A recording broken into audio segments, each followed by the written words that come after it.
No Jornal da Top, a entrevista do dia. Informação direta de quem entende. Um oferecimento BDM Digital, 067 Vinhos, Diário MS News, Ranking Pesquisa.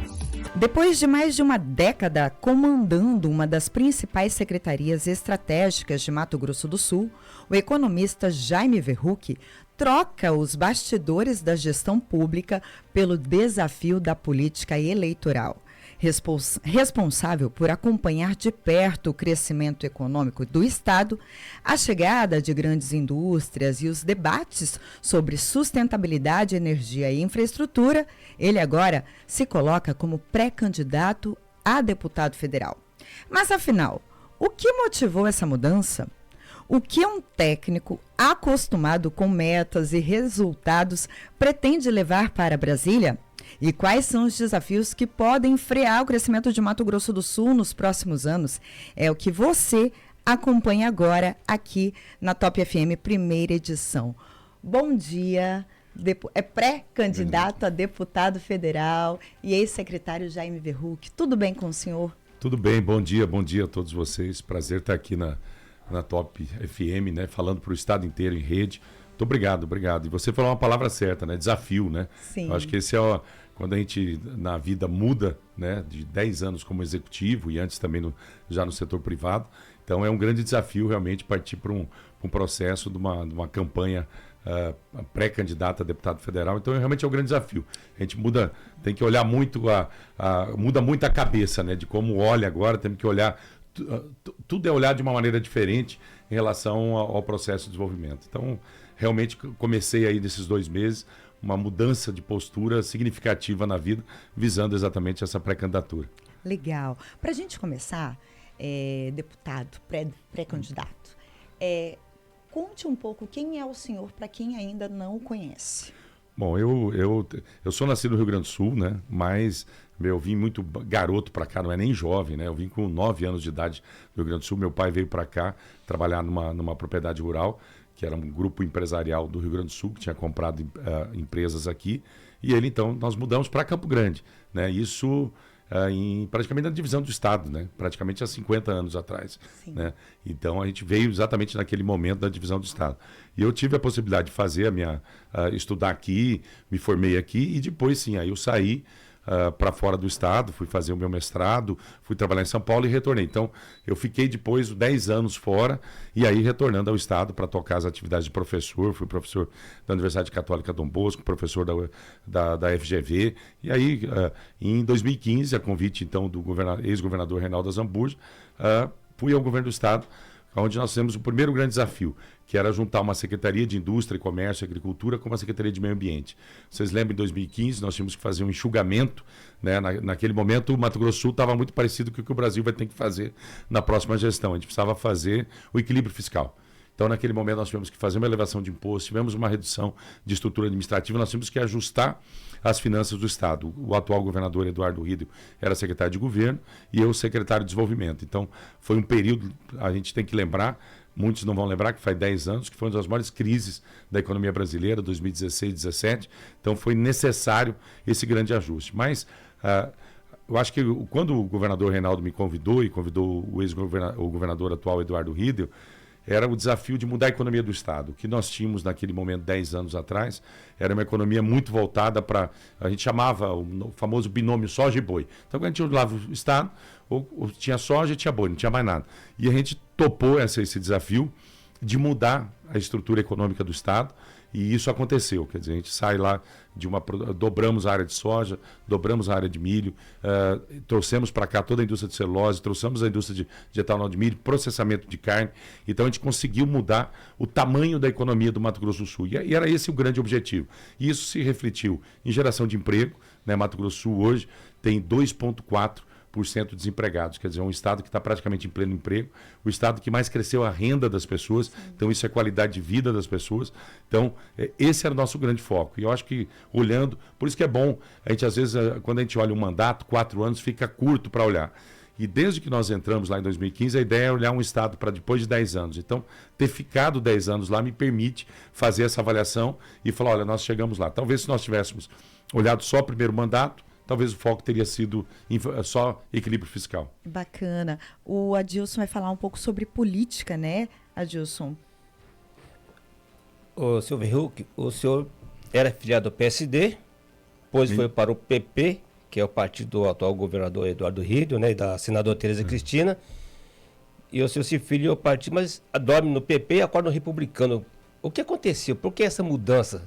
Isso, de uma hora para outra, assim. Esse é um processo bem interessante, né? Eu estava afiliado no PSD, lá onde o presidente hoje é o senador Nelsinho. Isso eu me filiei há 4 anos atrás, né?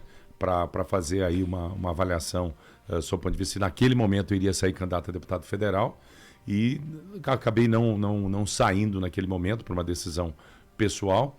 E agora, então, a convite do governador, eu inicialmente tinha uma ideia de sair candidato a Senado, na verdade essa era a minha intenção, né? E para sair uma majoritária que mas não foi possível em função da conjectura política dos nossos próprios candidatos que nós temos. Então eu realmente, foi no dia 30, eu estava afiliado no PP, fui ao PP, o convite do governador Eduardo Rídio e da senadora Tereza, e literalmente dormi no dia 31 agora, né, acordei, me chamaram lá e tal, falou, olha, teve modificação grande, foi aquela discussão quem vai para onde naquela janela tributária, então foi para o PP o Dagoberto, que até então o Luiz Ovando estava lá, deputado, entrou o Dagoberto, o deputado também, o deputado Geraldo Rezende vai para o União Brasil, que já tinha também, tem como pré-candidata também a Rose Modesto. Então ficou uma chapa muito robusta. A probabilidade da minha eleição ali, alguns chamam até da chapa da morte, né? Porque ali era praticamente pouquíssima probabilidade.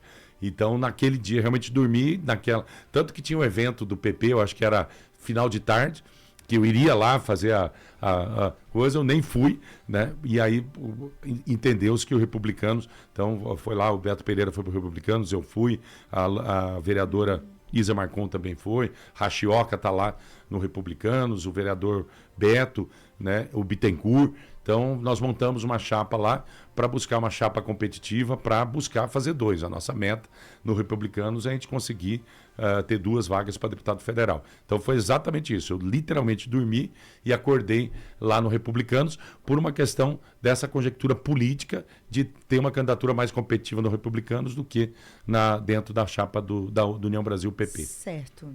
Tony? Olha, Jaime Verhuck, o senhor fez um excelente trabalho aí como secretário de governo, mas assim, na sua visão, como deputado federal, se eleito for, o que o senhor acha que o senhor pode contribuir mais para o estado do Mato Grosso? Poxa, eu como secretário, eu pretendia ter feito isso e não consegui ainda atingir essa meta, mas como deputado federal, eu posso atender melhor o Mato Grosso. Qual a sua visão? Eu acho que essa é uma posição importante. Primeiro assim, eu acho que o que nós conseguimos fazer no estado de Mato Grosso do Sul nesses 10 anos, e não sou eu individualmente, Sim. que nós tivemos avanço na saúde, na educação, na segurança, quer dizer, eu acho que os 2 governadores, eu sempre falo o seguinte, tanto o Reinaldo como o Rídio, se na minha secretaria eu não conseguir realizar algo, é culpa minha, porque eles sempre permitiram a gente criar muitos projetos, muita autonomia. Quando a gente olha para a Câmara Federal e veja, muitas das ações que nós fizemos, nós dependemos da Câmara Federal. Sim. E eu não estou falando só da emenda, eu sempre falo das emendas parlamentares, que elas são iguais para todos os deputados. Então é só um deputado avaliar a prioridade aonde ele vai alocar. Mas eu acho que nós temos que olhar projetos na Câmara Federal que vão gerar o desenvolvimento, a continuidade do processo de desenvolvimento do Mato Grosso do Sul. Então, o foco imediato que eu entendo para que Mato Grosso do Sul continue sendo competitivo. Toda essa parte de concessões, principalmente concessões ferroviárias, né? Sim. Hoje nós temos uma pauta aí federal para discutir a concessão tanto de ferrovia como questão de hidrovia. Essa é crucial. Eu penso muito no Mato Grosso do Sul pós-reforma tributária. Tem que ser um estado competitivo. Na área da bioenergia, que o Mato Grosso do Sul já se destaca, nós temos um deputado federal que é referência lá, que é o deputado Arnaldo Jardim de São Paulo, que até não vai ser candidato. Toda essa parte de desenvolvimento da bioenergia, ela é fundamental para sustentar o Estado. Sim. Né? E o outro ponto crucial é olhar toda essa questão ambiental. Eu acho que eu tenho aí uma competência que talvez poucos passaram por isso, adquiriram essa competência, que é olhar o desenvolvimento e olhar toda a questão ambiental, com a criação do Lei do Pantanal e tudo isso. Então nós temos que olhar para a questão do Código Florestal. O Código Florestal fez agora mais de 10 anos e ele não conseguiu ser implementado. Então, esse é um outro olhar. Nós temos uma lei de meio ambiente a ser implementada agora, que ela já foi aprovada e tem que ser implementada. Então, eu quero trabalhar muito essa chamada agenda verde, olhando para essa questão da sustentabilidade. Eu acho que ela é fundamental no país. Essa será, então, uma das suas principais bandeiras. Essa agenda verde e a agenda, assim, a minha ideia é trabalhar com isso, com a transição energética, que o Mato Grosso do Sul acho que conseguiu demonstrar, e com a necessidade que o Brasil tem de fazer essa transição sob o ponto de vista da logística brasileira. O Brasil, a gente fala muito que é o celeiro do mundo, mas o Brasil precisa efetivamente tratar de ser o supermercado do mundo. Eu acho que a gente tem que dar competitividade para a indústria brasileira para a gente conseguir sair, continuar oferecendo a mais de 1 bilhão de pessoas as nossas exportações, mas já trabalhando com algum nível de, a gente chama de agregação de valor. Eu acho que só essas pautas vão me tomar 4 anos do mandato, mas são pautas relevantes para o desenvolvimento. O meu foco vai ser exatamente crescimento e desenvolvimento do Brasil. Senhor Jaime, o senhor sempre teve um perfil muito técnico. Isso. O senhor acha que isso vai mudar, o senhor entrando aí para a questão parlamentar, uma vez que os parlamentares já têm um perfil um pouco mais assim, próximo, um pouco mais diferente, né? exatamente, político. O senhor acha que muda, ou o senhor vai seguir a mesma linha que o senhor tem sempre? Eu acho que não precisa abandonar uma coisa com a outra. Eu acho que esse é o crucial. Muitas pessoas às vezes falam, mas como é que já vai ser político se ele é muito técnico, né? E eu tenho certeza que a população gostaria de uma pessoa técnica lá, né? Eu não tenho dúvida nenhuma. Só que para convencer, obviamente, para chegar no processo político, das pessoas nos conhecerem, saber, então, eu acho que dá para conciliar. Para que você seja um deputado, obviamente que o processo político ele é fundamental, e lá também. Lá a Câmara Federal é uma Câmara de negociação, de construção, né? Tantos milhares de projetos que estão na Câmara hoje que não conseguem avançar, e devem ser bons projetos, porque não tem esse processo de conciliação política. Então, eu acho que com a minha capacidade técnica que eu tenho a capacidade de apresentar bons projetos. Agora, obviamente que não posso abandonar. Eu estou no processo de aprendizagem desse processo político. A gente não precisa abandonar uma coisa para a primeira vez, inclusive, que o senhor se coloca à disposição. A primeira vez. Eu participei das campanhas sempre de majoritária, tanto da Tereza como do Reinaldo, do Tereza para senador, o Reinaldo, as duas campanhas dele, como secretário, participando ativamente disso, participando da formulação de governo, indo a trabalhar na campanha, mas é a primeira vez que eu estou submetendo o meu nome como pré-candidato, é a primeira vez.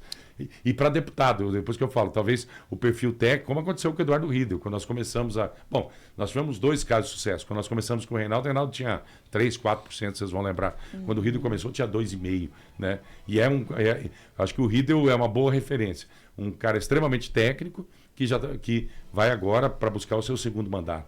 Então, é esse processo. Por isso que precisa ter grupo político. Não dá para pensar um técnico fazer uma campanha isolada, né? Uma coisa complementa a outra, exatamente. Eu estou nisso, né? Eu sempre falo a convite de Reinaldo Zambuja, Tereza Cristina e do Eduardo Riedel. Se eu não tivesse esse apoio dentro desse grupo, eu não seria candidato. Jaime, antes da gente caminhar para o encerramento da nossa entrevista, eu quero perguntar para o senhor defende carbono neutro, né? Mas como conciliar essa defesa do senhor em um momento em que o Estado está crescendo cada vez mais, principalmente na área da indústria? Bom, essa é uma pergunta importante, que o 2030 está chegando, né? Nós definimos lá em 2016, Mato Grosso do Sul, Estado carbono neutro.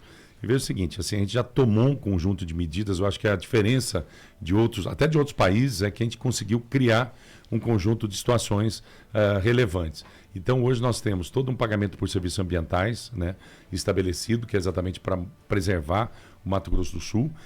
Nós temos aí toda a base florestal, nós somos hoje o segundo do país em base florestal e vamos avançar ainda mais. E nós estamos também soltando alguns programas.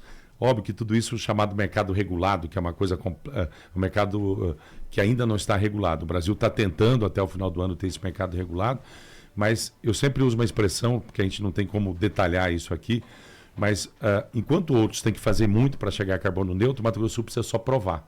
Então nós estamos trabalhando muito hoje com a Embrapa, muito hoje com as universidades, onde nós temos aí dezenas de projetos mostrando que efetivamente o Estado ele já caminha com o carbono neutro. Que ele consegue fazer isso. E toda a indústria do Estado, ela tem que chamar um negócio que chama Carbon Control. Toda a indústria já é obrigada a apresentar o seu inventário de carbono no IMASU. E hoje o somatório dessas indústrias ele já é carbono negativo, ele já é um emissor. O somatório, tem indústrias que não, indústrias que sim, mas o somatório. Então é o único estado que já obrigou há alguns anos a indústria a fazer o seu inventário. Então são mais de 600 empresas com esse inventário. Tá certo, Jaime. Então agora a gente vai caminhar para o nosso bate-bola para a gente encerrar a nossa entrevista de hoje. O que ninguém sabe do senhor? Puxa vida. Eu acho que a gente, como homem público, praticamente as pessoas sabem quase tudo, né? Mas, assim, eu sempre, quando eu tomei a decisão de ir para o governo do Estado, estava no setor privado há 10 anos, eu sempre pensei assim, eu vou lá e eu quero ser o servidor público que eu gostaria que tivesse. E eu tive a felicidade de encontrar uma equipe maravilhosa, trabalhei todos os dias de 7 da manhã à noite. Então, as pessoas conhecem tudo do senhor? Não, eu acho que sim, né? Não sabe que eu torço pelo Internacional, que pode ser um defeito, né, para alguns, né? Para o gremista é um defeito, né? Legado que o senhor quer, que o senhor deixou na Semadesc? O legado, uma equipe altamente comprometida que toca a Semadesc hoje sem nenhuma necessidade de presença do Jaime, e o legado da transformação econômica do Estado. Esse é o meu grande legado. Era o que eu assumi há 10 anos e consegui entregar. Se eu for deputado federal? Se for deputado federal, nós teremos um deputado federal técnico, altamente técnico, propondo coisas que melhoram a vida das pessoas e sempre olhando para o nosso Mato Grosso do Sul. Um político que o senhor admira? Poxa, essa é Eduardo Riedel, o nosso governador. E um que o senhor acha que não deveria estar ocupando o cargo que ocupa? Puxa vida. Agora, se eu falar isso agora no processo político, né? O que Mato Grosso do Sul pode esperar de Jaime Verrucchi? Pode esperar a dedicação. Eu sempre fui um cara muito trabalhador e muito dedicado. Então, tudo que eu fiz na minha vida sempre foi com muita dedicação. Então, espere um cara que vai trabalhar muito, vai errar e acertar, mas vai trabalhar muito. A gente agradece, então, Jaime Verrucchi. O senhor ter iniciado a semana aqui conosco. Muito obrigado. Se o senhor quiser deixar algum recado, os nossos microfones estão à sua disposição. Não, só agradecer. Parabéns à Rede Top FM pelo esse trabalho iniciando aí no estado todo. Então, obrigado pelo convite e obrigado a todos vocês. Um oferecimento BDM Digital, tecnologia brasileira para o futuro que já começou. Acesse o site bdmdigital.com.br. 067 Vinhos, onde a experiência acontece. Acesse o site 067vinhos.com. Diário MS News, seriedade na informação. Acesse o site diariomsnews.com.br. Ranking Pesquisa, habilidade e inteligência, rankingpesquisa.com.br.